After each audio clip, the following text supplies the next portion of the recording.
حبايب قلبي، السلام عليكم ورحمة الله وبركاته. عاملين ايه؟ وحشني كتير. النهاردة ان شاء الله هنعمل غدا خفيف كده. هعمل شكشوكة. تمام. زي ما انتوا عارفين، احنا طبعا اغلب الناس بتبقى عارفة طريقة الشكشوكة، وخلينا متفاهمين ان انا مش بوريكم الطريقة ولا الكلام ده، احنا بنحفز بعض. تمام. وممكن يكون في حد يعني طريقته تختلف عن التاني، فاهميني؟ يعني ممكن انا طريقتي تختلف عن كراية ما بيقولوا ان كل شيخ ليه ليه طريقة. تمام. انا بشوح البصلة هنا، هي كانت بصلة كبيرة. تمام.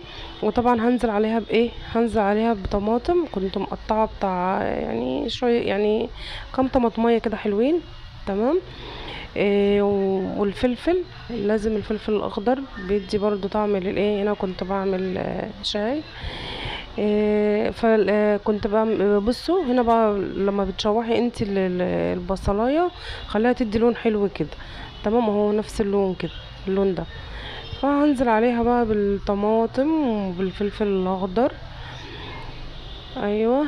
هنا نزلت عليها بالطماطم، يعني بتاع 4 طماطمات على ما اعتقد، ان الفيديو اتصور عندي من بدري يعني. تمام. وهنزل بالبهارات، فلفل اسود، كمون عشان البيض، والملح، بس كده. وهننزل طبعا هننزل بالفلفل الاخضر.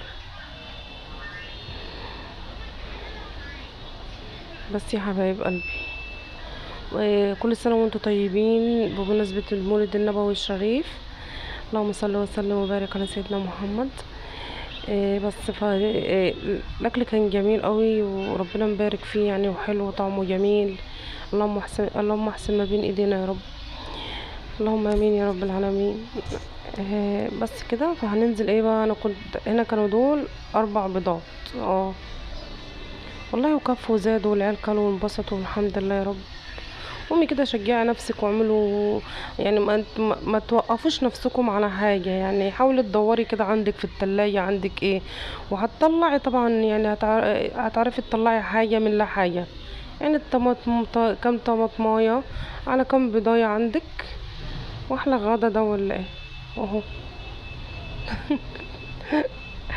بس كده. العيال كانوا اتبسطوا والله، وكان الاكل جميل وحلو. عايزه اعمل لكم ان شاء الله مشروب باذن الله. عايزه انزل يعني فيديو جديد كده باذن الله، مشروب حلو كده.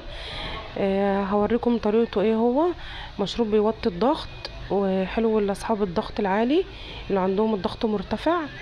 هعمل لكم الطريقه وهوريكم ازاي. يعني هو جميل، انا بشربه طبعا لاني انا الضغط عندي اغلب الوقت بيبقى مرتفع. ان شاء الله باذن الله هنزل معاكم بفيديو جديد وهوريكم الطريقه. وعايزه اقول لكم ان هو جميل للناس اللي عندها املاح، برضه املاح زياده. ان شاء الله باذن الله افتكر بس كده ونعمل فيديو. طبعا في مشروبات حلوه، انا هوريكم طرق مشروبات جميله صحيه ومفيده. بس اهو. يا حبايبي، عملت الشكشوكه، خلصتها الحمد لله، ودمتم بخير يا رب، وربنا يسعد ايامكم، تبقوا باحسن حال ان شاء الله يا رب العالمين.